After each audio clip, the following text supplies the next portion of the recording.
caen, se levantan, auxilio en una aturdida intimidad que intimida. Al amanecer digo, hay que sacar la poesía a la calle, la poesía a la calle. Los poetas rimo a veces, brazadas de sigilos que vienen de adentro. Hay que sacar la poesía a la calle, la poesía a la calle, la poesía a la calle.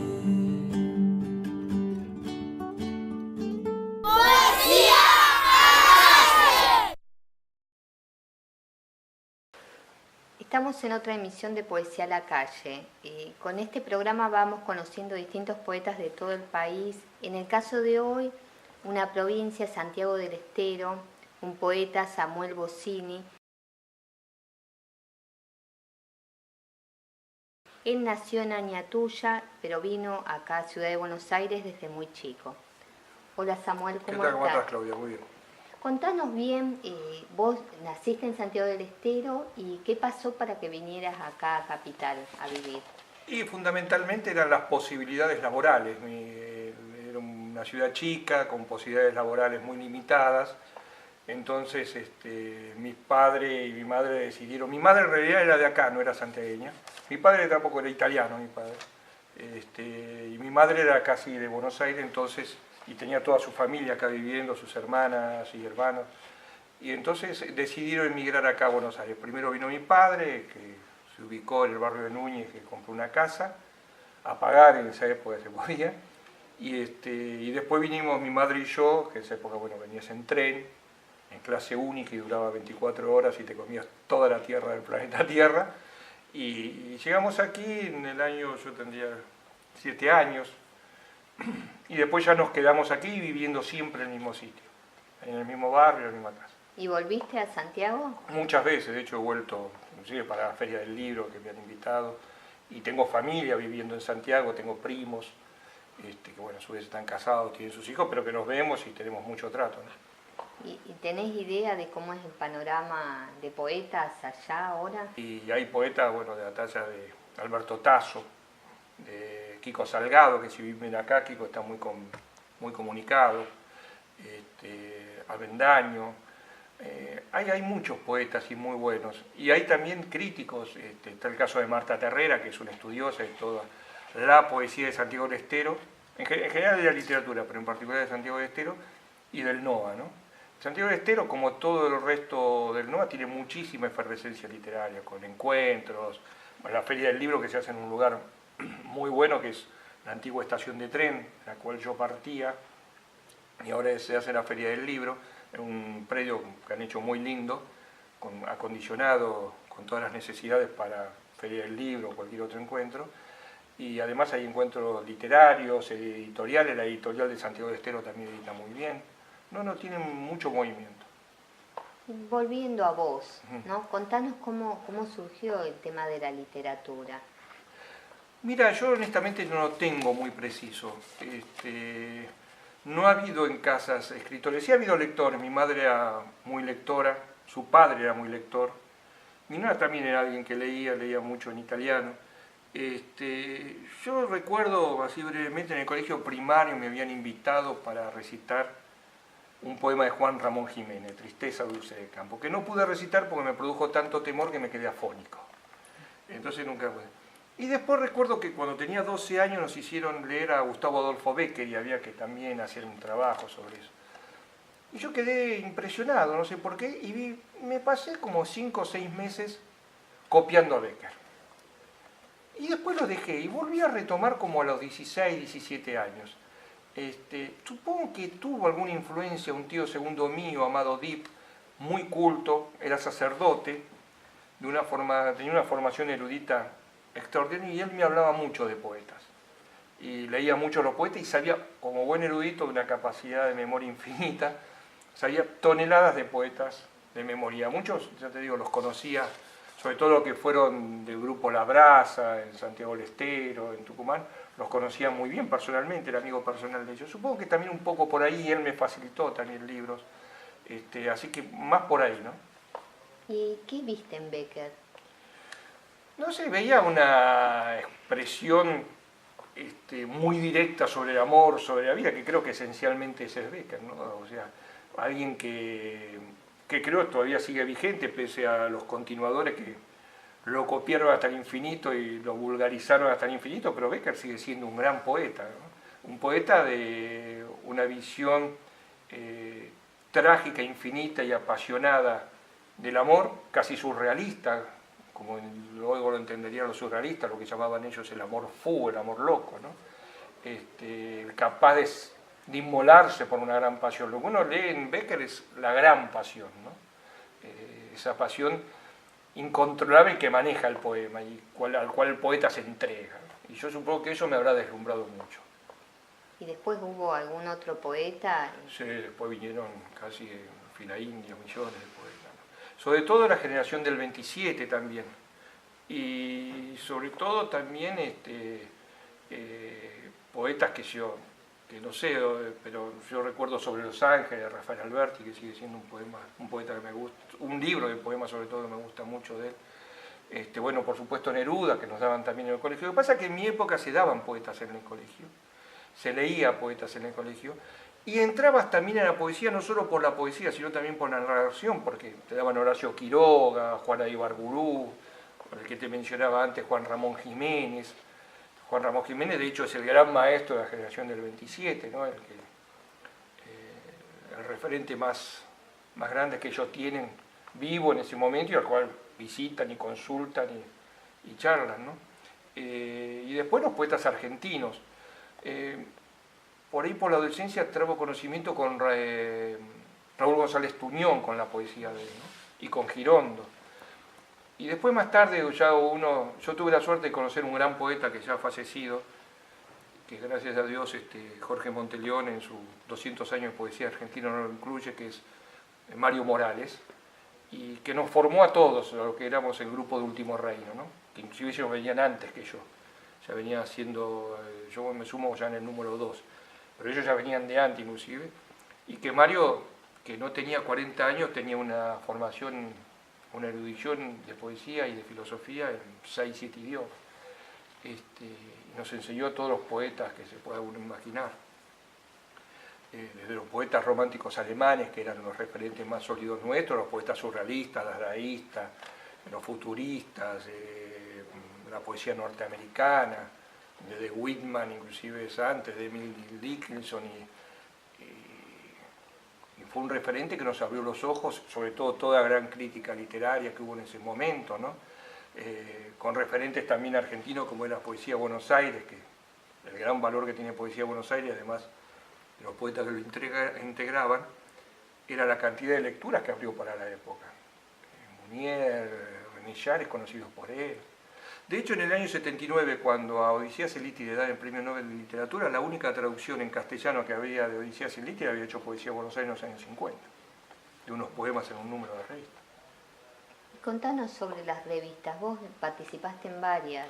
Sí, lo que pasa es, no sé ahora cómo... Hay también revistas y siempre las habrá literarias y ojalá que nunca falten. Pero en mi época las revistas literarias discutían literatura. O sea, vos leías poesía, bueno, Poesía Buenos Aires antes que son los años 50, pero vos las leés y te das cuenta que, o el Escarabajo de Oro, tenían una posición, ¿no? No sé ahora qué tanto, tal vez La Guacha y alguna más, pero en general se utilizaban las revistas para difundir la poesía que hacía tu grupo y discutir la poesía. Yo ahora creo que se discute menos, ¿no? Se charla menos. Contanos bien cómo es el oficio de poeta y cómo determinás que un poema es bueno o no. Mira, yo creo que esencialmente la poesía es una invitación a existir. Y que trabaja con un elemento tan abstracto como la palabra, ¿no? Un elemento, un objeto, no sé qué será, bastante abstracto, intangible. Entonces, por lo tanto, todo lo que produce es bastante intangible, ¿no? ¿Cómo creo yo que un poema? Y creo cuando yo siento que está terminado, le veo que hasta dónde era, como decía Alfonso Reyes, ¿no? En realidad uno publica los libros no porque estén terminados, sino porque uno está cansado de corregirlos.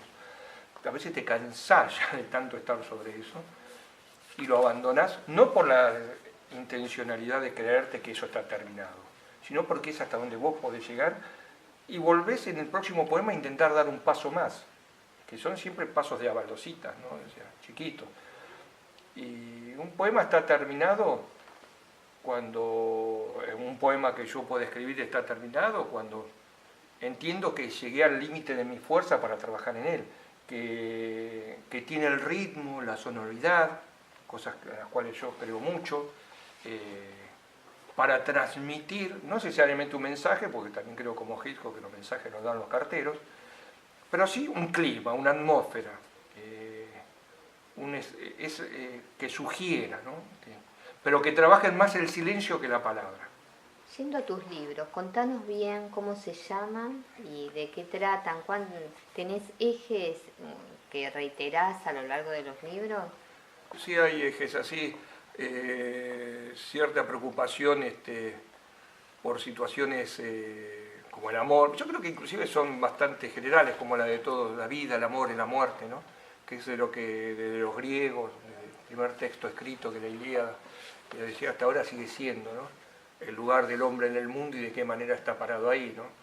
Una vez una fotógrafa me dijo, mira, a mí no me interesa más, no tanto lo que voy a fotografiar, sino desde el lugar que lo voy a fotografiar.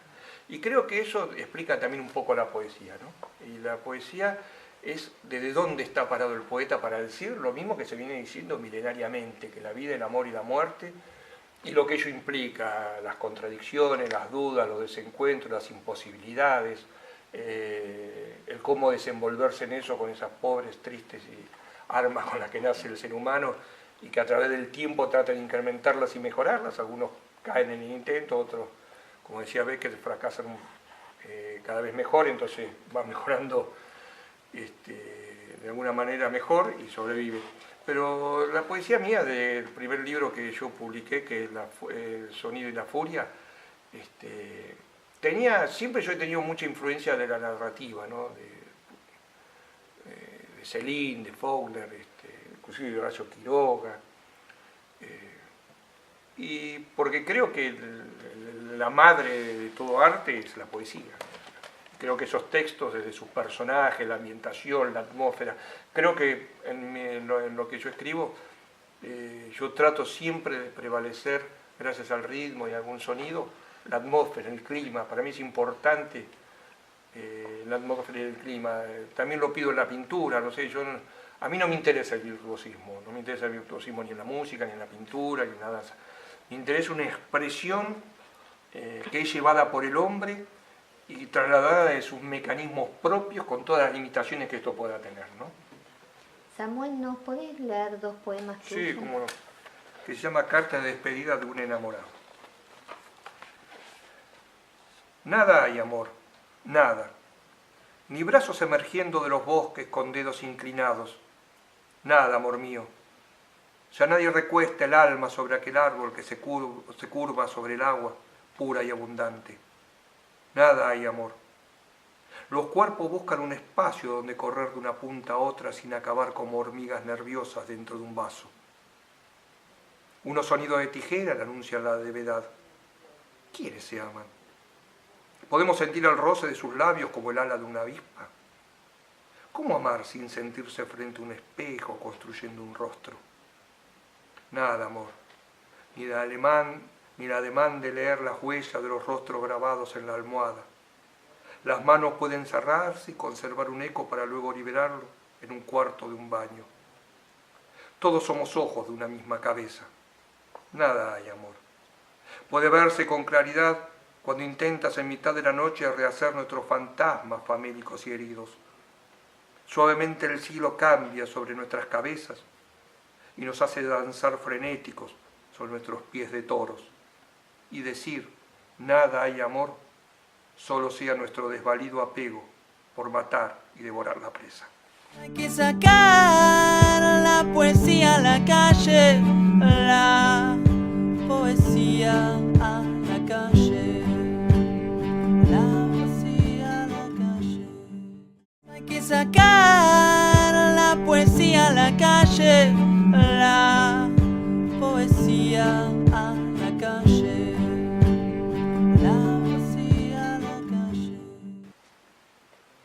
una ballena golpeó su mandíbula contra una roca. Debió hundirse en lo más profundo de las aguas y enterrar su quijada en la arena hasta sanar. Levantando los ojos, podrá saber del mundo a través de reflejos.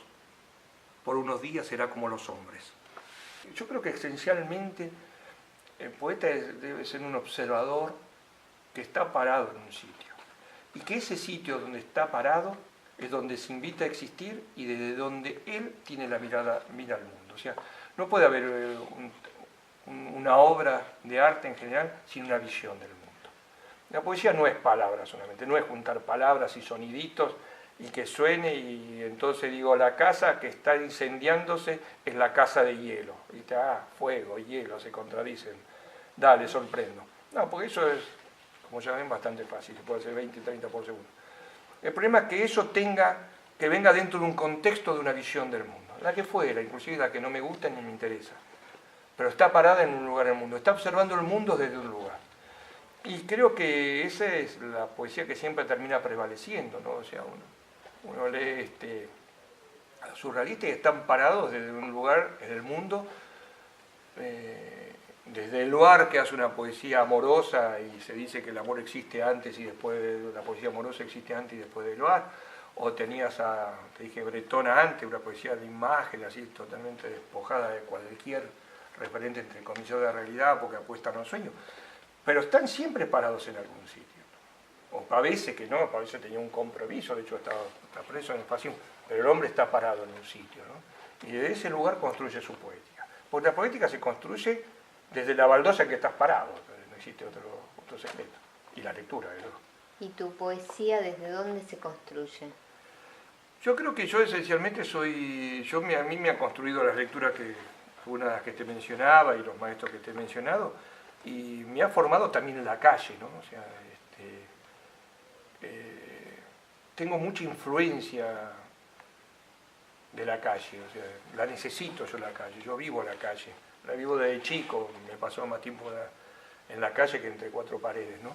Y por eso también por ahí poetas como Girondo o Raúl González Tuñón, siempre me han gustado mucho, ¿no? Pues son poemas, cuando digo la calle no solamente digo la vereda o el barrio de la capital federal, la calle como paisaje, ¿no?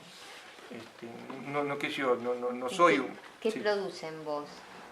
A mí la calle siempre me invita, siempre para mí la calle es una invitación, siempre hay un secreto, ¿no? La calle como que siempre tiene un secreto, el afuera siempre tiene un secreto que está disponible, en la cual uno debe estar atento. No atento en el sentido de no ver otra cosa, sino atento de dónde se para uno para que ese secreto se manifieste y después te pueda ser parte de la herramienta para escribir un texto, ¿no? Pero la calle siempre es una invitación abierta, ¿no? Y creo que hay tantas invitaciones como seres humanos, como hay tantas ideas de belleza como seres humanos, todas válidas, y cada uno va a buscar a la calle su parte, la parte que le pertenece, que de alguna manera esa parte lo busca uno y de alguna manera uno sueña con encontrarla. No sé si existe la cita precisa, ¿no? Uno cree por momentos que sí, por momentos no está tan seguro y sigue en una idea de encuentro, no de búsqueda, porque yo creo que las cosas se encuentran, ¿no? Lo importante es que uno esté en movimiento, el movimiento encuentra. Contanos de los títulos de tus libros. Bueno, uno era este que te había dicho, El sonido de la furia, después otro que hice, se llamaba Para una fiesta nocturna, después hice otro que se llamaba Oscura Tierra, y después tuve como 18 años hasta este libro, que lo edité hace 2 años, 18, 20 años, sin editar, porque no creía yo, y estoy seguro que tenía razón, de que estaba haciendo algo personal. Creo que estaba vaciado, si bien había atisbo de cositas personales, en general estaba demasiado imbuido por todas las lecturas, bueno, con las cuales uno se deslumbraba y quedaba atado, ¿no?